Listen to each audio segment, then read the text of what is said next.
Revenge with Karen. I knew Blake was going to be a problem the moment he used impactful as a verb and asked where we kept the slush funds. Not 5 minutes into his first all hands, he barked out that nonprofit money is flexible while sipping a protein shake that smelled like fermented chalk. Then he winked at me, Nancy Elkins, 12 years deep in grant compliance like it was a sacred art form, and said, "You must be the spreadsheet lady." No, Blake, I'm the reason this foundation hasn't been federally gutted like a trout. I didn't answer him, just smiled like a church lady who knows where the bodies are buried. Now, before we go any further, since you're already listening, do me a small favor. Hit that like button and maybe subscribe. 93% of y'all binge these stories like microwave popcorn without ever hitting that little red button. It really helps the team, and honestly, someone should be rewarded for digging through Blake's flaming dumpster of audit violations. Anyway, the Foundation for Equity and Outreach, or FEO as we call it, used to run like a hymn. Clean books, clean audits, clean conscience. I started as a part-time finance assistant, and now I'm the director of compliance. Not flashy, I get it. But while everyone else was posting inspirational quotes and planning stakeholder engagement luncheons, I was alphabetizing contracts, cross-referencing expense ratios, and printing out physical copies of every single federal covenant tied to our grants. Because here's the thing, federal money doesn't belong to us. It belongs to the programs, to the kids in rural districts who need literacy tutors, to the battered women's shelter that gets half its payroll covered by earmarked funds. And when you mess with that chain, when you start playing fast and loose with restricted dollars, not just breaking rules, you're stealing. But none of that mattered once Blake parachuted in on a puff of board-level nepotism and linked in buzzwords. He was a strategic pivot according to the announcement. Young, brash, all white teeth, and zero institutional knowledge. He thought grant restrictions were suggestions. He laughed during his onboarding when I showed him the binder labeled Covenant Flags. Said it looked like a compliance Bible. Told him that was exactly what it was. My binders are famous around here. Color-coded tabs, cross-indexed citations, notes in the margins like whispered warnings from audits past. People used to joke that if the office burned down, they'd grab the ledgers before the fire extinguisher. Hell, our last ED used to say, if Nancy certified it, the IRS could go suck a lemon. But Blake asked if we could sunset the binder culture and lean into automation. I watched him skim through our FY23 restricted funds report like it was a restaurant menu. He nodded along, then asked if he could reallocate some literacy dollars to cover donor-facing upgrades. That's not how any of this works. I explained it, slowly, with examples. I even drew a diagram. He smirked and said, "Thanks, Nancy, but I think we'll take a more modern approach." Modern, in Blake speak, meant reckless, meant dismantling safeguards and gutting internal controls like they were speed bumps on his fast track to nonprofit stardom.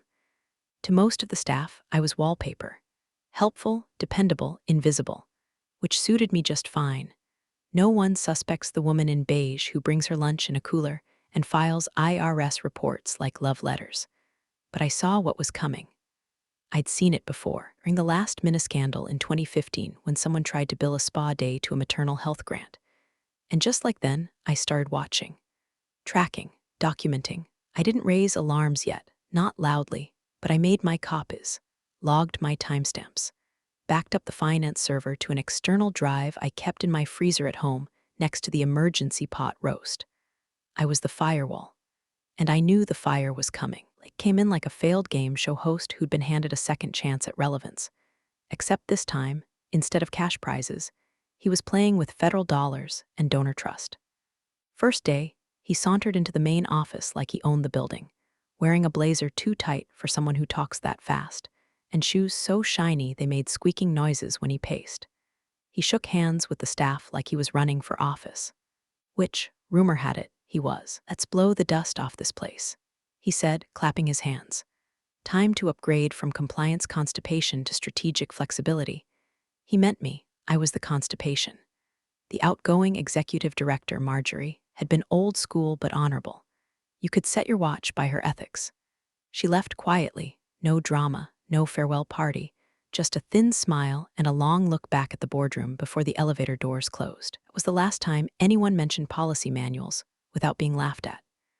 Within a week, Blake started slicing through our grant protocols like he was auditioning for a cooking show called Embezzle This.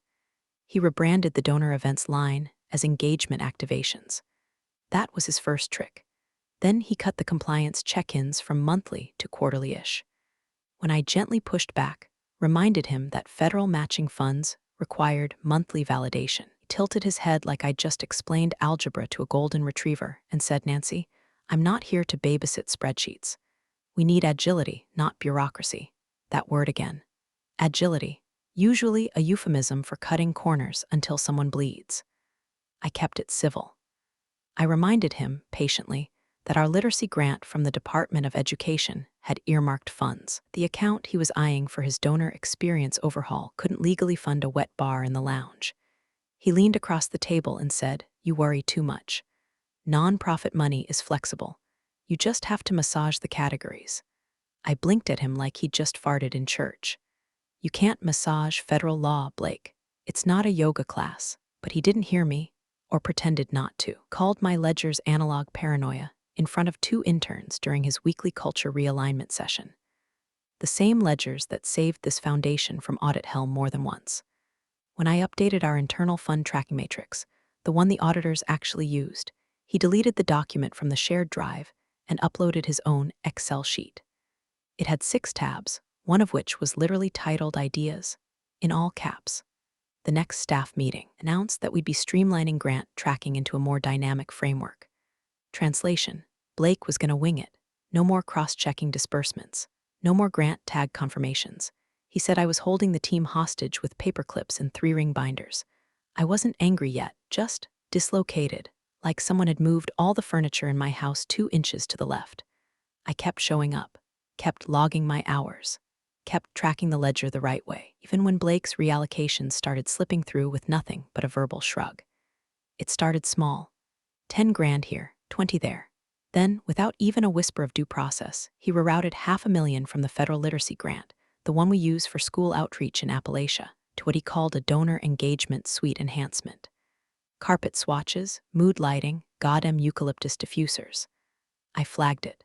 Verbally first, in his office, called me a relic of paper-based panic. I flagged it again, this time via email. 3 paragraphs, clean and professional, citing the CFR, the grant agreement, and our internal disbursement policy. The next morning, the email chain was gone, just gone, deleted from the server. My access to the finance folder was suddenly under revision. When I asked IT, they said they were just following orders. I wasn't shocked, not really. But I was done playing passive. That day, I started what I called the Redline binder. I didn't tell anyone about it, not yet. But every unauthorized transfer, every blurred line, every asset shift went into that binder. Dated, indexed, printed. If Blake wanted flexibility, I'd show him just how rigid a federal subpoena could feel. The straw didn't just break the camel's back, it lit the camel on fire and used it to roast marshmallows in the donor lounge renovation proposal packet. That packet, by the way, cost exactly $8,200 in design consultant fees and came printed on ivory card stock. It arrived the same week Blake siphoned $500,000 from our federal literacy grant, the same one that kept tutors in remote districts and school buses running in low-income zip codes, and dumped it into mood lighting, crushed velvet chairs, and a bar fridge stocked with kombucha and organic donor refreshers. That was the moment. That's when I stopped being quiet. I went straight into his office, door closed, binder in hand. I laid it on his desk like a bomb wrapped in linen paper. "This transfer violates federal restrictions," I said, calm, even like I was reading off a weather report that included tornadoes and financial prison time. "That money is earmarked for literacy program execution, not cucumber-infused water dispensers for rich board members who can't spell earmarked." He didn't even look up, just smirked and tapped the side of his AirPods. "Nancy, I need you to pivot into a more solution-oriented role. Let's not get bogged down in what's technically allowed. We're creating experiences here." "Blake," I said, barely keeping my voice level, "this is fraud." That got his attention. For a second, his eyes flickered.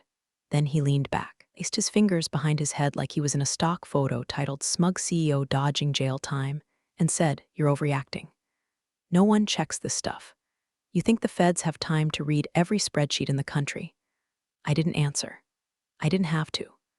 I went back to my desk, typed up a detailed flag in a formal memo, headers, footnotes, statute references, and links to our original grant application, and sent it to Blake, CCing finance and programs. 2 hours later, the thread was gone, deleted, scrubbed, vanished like it had never existed. IT said I must have accidentally deleted it. Sure. I'd sooner forget how to breathe than misfile an audit flag. That was it. That's the moment I stopped trusting internal systems and started treating Blake like the walking liability he was. I pulled a fresh binder from my filing cabinet, black faux leather, thick rings, tabbed sections already labeled for contingency, deviation, timeline, and authorizations. I named it Redline. Every dollar moved outside of covenant. Logged. Every deleted message. Printed from the backup I kept syncing to my encrypted flash drive. Every staff meeting where Blake casually mentioned massaging the budget or reclassifying restricted buckets. Transcribed, annotated, signed, dated. I even kept a log of which room he was in when he said it, just in case the acoustics came into question. You laugh, but I've seen audits get that specific. By the end of the first week, I had a full inch of documentation in the Redline binder. Dates, times, transfer records, even a sticky note Blake left on the copier that read, move funds, clean up later. I laminated it, and because I knew he'd eventually come for me, I started moving copies off-site. Every Friday, Redline binder went home in my tote bag. I backed up our finance software to an encrypted drive and stored it in a fireproof lockbox, in my garage, under a pile of old Christmas decorations. I was methodical, measured, alarmed, yes, but I knew better than to act out of panic. Blake wanted plausible deniability. He wanted a fall guy. And when the foundation finally crumbled under the weight of his ego, I had no doubt whose name he'd try to slap on the debris. So I built a paper wall between me and that fallout. Because if there's one thing I've learned after 12 years of hand-holding grant officers and soothing auditors, it's this: the person with the best documentation wins. Always. Blake wanted to play CEO with other people's money. Fine, game on. But I was keeping the receipts. The humiliation came in a conference room that used to smell like coffee and good intentions. Now it reeked of vanilla vape clouds and Blake's deodorant of the month club. It was a Thursday. I remember because we just hit the quarterly reporting deadline, and I had stayed until 9 p.m. the night before reconciling a disbursement trail that looked like it had been drawn by a drunk ferret. Blake called the whole staff in mandatory attendance. Transparency session, the calendar invite said, but the only thing transparent was his power trip. He stood there next to a PowerPoint titled Modernizing FEO, a new era of agility, and clicked through slide after slide of buzzword soup: synergize, streamline, data liberation, and my personal favorite, analog burnout. Then he pulled out a prop, one of my binders. He held it up like it was a cursed object he'd found in the basement. This, he said, shaking it for dramatic effect, is how we used to do compliance. Binders, paper, tabs. Trees died for this, folks. The room gave a polite laugh. Not because they agreed, but because Blake signed the paychecks now. He continued, we're sunsetting all manual tracking. Starting next week, we'll be fully digitized. One system, one login, one source of truth. Then he looked right at me. Nancy will help us migrate what we need, and we'll leave what we don't in the past. What he meant was, we're locking Nancy out and rewriting history. By noon, my finance dashboard access was temporarily suspended for security updates. My permissions in the grant ledger system were revoked. I couldn't even open the expense reporting module. IT gave me a nervous shrug. Just following orders. I didn't fight it, didn't make a scene. I just nodded, returned to my desk, and pulled out the Redline binder. I had backups, every audit trail, every disbursement report, every authorization log synced to a second drive. What Blake didn't understand was that even digitization leaves footprints. Hell, especially digitization. Every deleted entry, timestamped. Every revision, logged. Every oops transfer that got cleaned up later, still in the metadata. That night, like I had every night that week, I went home, cracked open my personal laptop, and updated the Redline binder using screenshots and archive pullbacks. I still had admin access to our offline database from the old platform, the one Marjorie used to swear by. Blake hadn't thought to kill that, probably didn't even know it existed. I spent 3 hours indexing a $22,000 line item labeled consulting that had somehow been routed through the youth program grant. Spoiler alert, the consultant was Blake's friend's PR firm and the work product was a single-page donor experience optimization manifesto. It was written in Comic Sans. Around 10 p.m., I was back at the office to retrieve a printout I'd forgotten. Place was dark except for the glow under Blake's door. I wasn't eavesdropping, not intentionally, but his voice carried, loud and smug, on a speakerphone call. "I'm telling you," he laughed, "nonprofit money is flexible. You just move it and fix the report later. The auditors don't care unless someone makes noise. And she's not gonna make noise, she's ancient." My stomach twisted, not from surprise, from the casual ease of it. The way he spoke about breaking rules like it was just Tuesday. The way he assumed I wouldn't fight back. That's the thing about being underestimated. It's not always an insult. Sometimes it's cover. I left without a sound, drove home in silence, and added a new section to the Redline binder: verbal statements, risk indicators. I wrote down the quote word for word, dated it, annotated the context, labeled the speaker and the recipient as unknown external party. By now, the binder was nearly 3 inches thick. He thought locking me out of the system would leave me helpless. But I wasn't locked out. I was off the grid, and I was documenting everything. It was raining that morning, of course it was. That kind of slow, greasy drizzle that turns parking lots into crime scenes and makes fluorescent lights inside the building feel like interrogation lamps. Should have known something was coming. The HR director, Melissa, was waiting at my desk with a nervous smile and a manila envelope that looked like it had been sweating through the seams. "Nancy," she chirped, too chipper, like a hostess at a restaurant that knows you're about to be served a raw steak and a side of betrayal. "Do you have a minute?" Sure I did. I had 12 years of minutes. And a 3-inch binder full of reasons why this was about to be the worst decision they'd ever make. Brought me into conference room B, which I'd always thought of as the polite execution chamber. It had a fake plant in the corner, 2 chairs too close together, and a little white noise machine that hissed like a snake trying to do PR. Melissa slid the envelope across the table and folded her hands like she was praying I wouldn't cause a scene. "We've been reviewing our staffing structure as we modernize operations," she began, using the same tone one might use to euthanize a family pet. "And we think this might be a great time for you to transition gracefully." Inside the envelope, a sunset package, early retirement, some hush money, padded with vague compliments, and a severance clause written so softly it almost purred.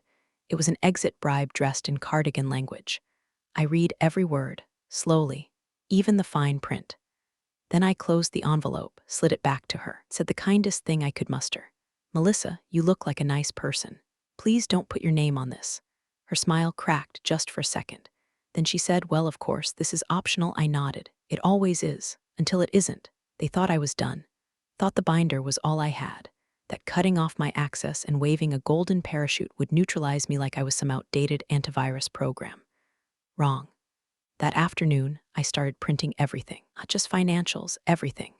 Internal policy manuals, federal grant covenants, version histories of every internal compliance protocol dating back to 2011, training slide decks, board memos, the donor wing renovation plans, metadata from the digital system showing who edited what and when. I even printed the Slack threads. Every wink-wink, nudge-nudge message from Blake talking about flexing the numbers. Be amazed what people say when they think they're just being clever in DMs. I cataloged it all, color-coded it, paginated and indexed it. By 5 p.m., I had 3 fresh binders and a stack of envelopes so thick I had to switch to my backup toner cartridge. When the office cleared out, I went down to the FedEx drop box and mailed 1 sealed copy of the Redline binder to a contact I hadn't needed in years. My attorney, Franklin Ames, quiet bulldog of a man who once got an entire county to apologize for misspending a food grant. The note I included said simply, "If anything happens to me, release everything, including the Slack messages." The second copy I locked in my home safe. The third I kept at my desk, because appearances matter. The betrayal hurt, not because I didn't see it coming, but because I had poured 12 years of sweat and sanity into this place.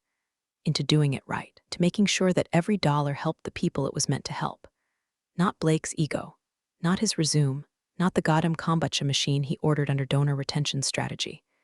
And now they wanted to erase me, gently, politely, like I was a smudge on a dry erase board. I didn't rage, didn't cry, I smiled. And then I printed the office visitor logs from the past 3 months, just to be safe. The sun was setting, all right, but not for me. Email hit at 8:47 a.m. on a Monday, subject line in all caps like a siren. Audit notification, immediate review required sender. Office of Federal Grant Oversight importance. High attachments. 1. Preliminary compliance checklist. I was sipping my second cup of stale breakroom coffee, watching the rain tattoo the window like it had something to say. The moment I saw the header, my pulse didn't spike. No adrenaline, just a strange, quiet calm, like the air before a tornado touches down and flattens every lie within reach. I printed the email, hole-punched it, and filed it under Section 6, External Oversight Notices in the Redline binder. The quiet satisfaction of that click-click-click of rings, closing around another piece of evidence. Chef's kiss. Across the hall, Blake's door slammed open. He strutted into the main office like a man trying to convince the room he wasn't bleeding from the neck. I just got pinged by the feds, he announced, holding his phone like it was a reality show prop. Relax, people. It's a routine compliance audit. No big deal. Happens all the time. We're in great shape. I watched him out of the corner of my eye. His smile was too wide. His nostrils were flaring. His fingers tapped the back of his phone like it owed him money. He summoned an emergency all-staff Zoom for 11 o'clock a.m., titled it Proactive Audit Readiness Leadership Perspective. No mention of compliance. No mention of me. I wasn't invited, not even CC'd. Instead, I got a ping from IT saying, please refrain from making any system changes during the audit review window. Cute, so I went analog. One last time. I opened the Redline binder, removed the cheap cover sheet I'd been using, and replaced it with a fresh one printed on heavyweight paper. I titled it in bold. FIO Grant Allocation Ledger Restricted Funds Redline Tracking prepared by Nancy Elkins, Director of Compliance Certification date. Friday, 4:02 p.m. Backup source. FEO Finance Archive, external drive copy offsite. I added color-coded side tabs. Unauthorized transfers, deleted authorizations, policy deviations, Slack comms, audit logs, verbal risk statements, pre-audit notifications. I made a final printed copy. Not digital, not editable, printed, bound, tabbed, labeled. One for me, one to go into the official ledger binder, and one more that I quietly slipped into a neutral-colored folder and placed in the locked bottom drawer of Blake's assistant's desk, where I knew he'd grab it in a panic if things got ugly. People always go for the nearest parachute when the cabin loses pressure. I didn't speak to anyone that morning. No small talk in the kitchen. No eye contact with Melissa from HR, who kept hovering like a confused ghost. No nods to the junior staffers scrambling to find budget narratives that made sense. I had nothing to hide. I spent my lunch hour reviewing the 47 flagged entries from the past quarter, double-checking timestamps, triple-checking ledger lineages, confirming that every signature, Blake's, was annotated with the digital fingerprint that tied it to the moment of authorization. At 2:10 p.m., I got a call from the federal auditor's assistant confirming the on-site visit would begin at 9 o'clock a.m. Wednesday. Please ensure all financial documentation is centralized and certified, she said. I smiled. It already is. Then I opened a new manila envelope and slid in a sealed letter addressed to the auditor. The single sentence inside, all ledger certifications in this facility have been verified as of the attached documentation. Any deviations from federal requirements are outlined in the enclosed binder. Signed, Nancy Elkins, Director of Compliance, notarized the previous Friday, just in case. The storm was coming, and I was ready. The morning of the audit, the air in the building felt like static, charged, brittle, humming with something no one wanted to name. People whispered like the walls had ears. The front desk had a fresh bouquet of lilies that hadn't been there yesterday. A last-minute professional touch, someone said. I wondered if they were planning to hand one to the auditor like a peace offering. At 8:56 a.m., I walked through the main hallway, binder in each arm, official ledger in my right hand, Redline in my left. My shoes echoed with every step, only sound besides the distant whine of a malfunctioning copier and a whispered, "Is that Nancy?" from the new program coordinator. No one stopped me. They just parted like I was the tide, and they were tired of swimming. The boardroom door was already open. Inside, Blake, dressed like he was accepting a nonprofit Oscar. Navy suit, too tight at the buttons. Hair slicked back like he'd watched a YouTube tutorial called Power Looks for Crisis Days. Was already mid-sentence when I stepped in. and we've implemented agile fiscal governance to align with federal flexibility initiatives, he was saying, voice smooth as a gas leak. The auditor sat motionless, mid-50s. Crisp suit, wire-rim glasses, no smile. A government-issued poker face. The kind of man who could spot a cooked number from across the state line. He nodded politely, but hadn't taken a single note yet. Blake glanced over and saw me. Smile faltered for half-second, then returned in full smarm. "Ah, and here's our compliance lead," he said, like I was a service bell he'd ordered just in time. "Nancy, this is Mr. Harlan from the Office of Federal Grant Oversight. Mr. Harlan, this is our, legacy team member. She helped get things started before our modernization push." I said nothing. Just walked to the table and placed the official binder in front of Blake. Clean, labeled, stamped. On top, certification page, freshly printed, bearing my name in bold. Mr. Harlan turned to me. "You're Miss Elkins?" I nodded once. "That's correct. And this is the certified ledger." Blake jumped in. Yes, we've had it all prepped. Our systems have evolved since Nancy's era, but we've retrofitted the documentation to satisfy. I cut him off by lifting the second binder, Redline, and placing it next to the first.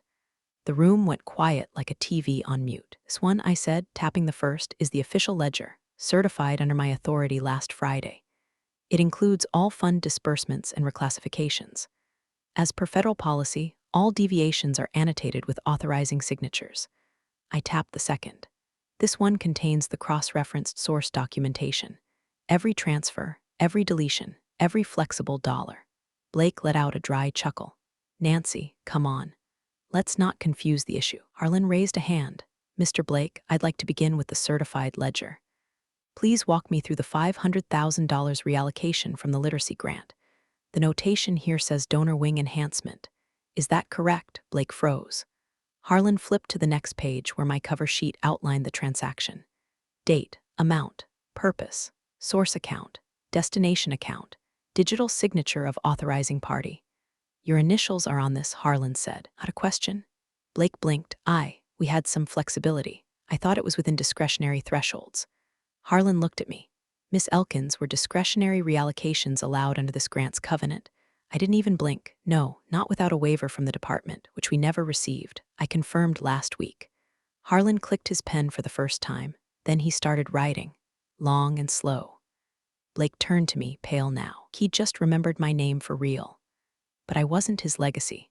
I was the record. Blake's hand hovered over the binder like it was radioactive. His fingers flexed, then curled, then finally flipped open the front cover with the cautious dread of a man unwrapping a subpoena on live television.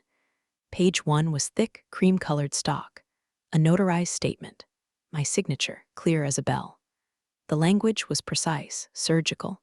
"I, Nancy Elkins, Director of Compliance, certify that the following ledger contains a complete and unaltered record of all fund allocations made within the Foundation for Equity and Outreach's restricted grant accounts as of Friday, 4:02 p.m. All entries reflect system log data and are sourced from backups of the original financial platform. Any deviations from federal compliance standards are noted with digital approval signatures by the Executive Director. Stamped, signed, dated, notarized." Blake tried to speak, something lodged between a cough and a scoff, but it didn't come out. He turned the page with a little too much force, the binder rings groaning in protest. Page 2 hit like a slap. There it was, a printout of the ledger entry for the infamous $500,000 transfer. Line 1174B. Source, Department of Education, Literacy Outreach Initiative. Destination, Donor Engagement Suite Enhancement. Status, non-compliant below that, in 12-point font. Sat Blake's full name and time-stamped approval. His digital signature, bold and irrefutable, with the system metadata underneath. Authorized by B. Marshall IP address. Internal admin terminal date. 2 weeks before the audit notification justification field. Donor experience priority. To be reconciled, the room didn't gasp. It didn't need to. The silence pressed down like a wool blanket in July. Mr. Harlan leaned forward ever so slightly, adjusted his glasses, and began writing methodically, deliberately. Each stroke of his pen felt like a nail being driven. Blake shifted in his chair, pulled at his collar. His voice finally cracked through the tension. This must be a formatting issue. There was a discussion about temporary reclassification. We were going to. Harlan didn't look up. Mr. Marshall, are you suggesting this entry is inaccurate? Blake faltered. No, I mean, it's there, sure. But it's not what it looks like. Then what is it? Harlan asked, pen still moving. Blake opened his mouth, closed it. Sweat beaded above his eyebrow and slowly traced a path down his temple. Meanwhile, I said nothing. Just folded my hands and sat still. Calm, poised. Every fact was in that binder, and for once, the facts were louder than Blake's mouth. The auditor flipped another page, revealing the Slack export from the week of the transfer. A printed thread where Blake messaged our finance assistant at 11:16 p.m. Blake, just shift it to donor wing. We'll clean it later. Assistant, is that compliant? Blake, lol, compliance is flexible if your grant officer's asleep. Blake saw it. His face sagged like a collapsing souffle. His voice dropped to a whisper that wasn't supposed to be on record. Harlan circled something with his pen. Then, first time he looked up, eyes hard and cold, like they'd seen this movie before and already knew how it ended. And yet, he said flatly, here it is. I didn't smile, didn't gloat. Just sat there silent, while Blake fumbled for a bottle of water with hands that suddenly looked too big for the cap. Mr. Harlan reached into his leather folio with the slow, unhurried motion of a man who had dropped this exact hammer 100 times before. He unfolded a thin, annotated booklet, flipped 3 pages deep, and began to read in a voice so flat it somehow cut sharper. Under Title II, Code of Federal Regulations, Section 200.339, misappropriation of restricted funds may result in suspension of current award funding, termination for cause, recovery of funds, and referral for criminal investigation. Blake jolted like someone had poured ice water down the back of his overpriced suit. Wait, hold on, this is all being mischaracterized, he said, words tumbling over each other. We had a plan to backfill that account. It wasn't misappropriation, it was just a reallocation with an intent. A timing issue. We weren't malicious. The auditor didn't flinch, didn't blink, just stared across the table with the kind of expression you'd wear watching a dog try to explain calculus. Need a complete copy of the finance system as it existed prior to digital revisions, Harlan said. Without a word, I reached into my bag and handed him a matte black USB stick in a small, labeled envelope. System backups as of last Friday, I said. Includes fund movement logs, deleted entries, user access trails, and administrator override authorizations. Indexed. Timestamps intact. I slid it across the table like a scalpel on a sterile tray. Blake's hands twitched toward it like he wanted to snatch it, swallow it, set it on fire, anything to stop it from existing. But he didn't move, couldn't. His knuckles had gone white where they clutched the edge of the table, and his jaw hung open like someone had cut the strings. Harlan accepted the envelope with a polite nod. Thank you, Miss Elkins. This will be very helpful. Blake tried again, this time quieter. We didn't mean to break compliance. It's was pressure to show donor engagement. We were trying to modernize. Harlan stood. We'll be escalating this. 6 words, soft, surgical, final. Blake sank into his chair like air had left his body. His eyes darted to the binder, then to me, then to the USB. He looked ghost-white, stripped of his smugness, his vocabulary, his charm. All that remained was a man staring at his own reflection in a very well-lit grave. I gathered my bag, adjusted my cardigan, picked up nothing from the table. The binder stayed behind. The USB stayed behind. Blake's future stayed behind. I didn't. As I reached the door, I paused. Not to savor the moment, not to gloat, just to nod. A silent gesture. A period at the end of a 12-year sentence. Then I walked out of the room, turned the corner, and took my lunch early. Extra pickles. No remorse. Big thanks, you legends of the old office days. Subscribe to keep the switch-flicking chaos alive. Your ex-boss is shaking in their loafers.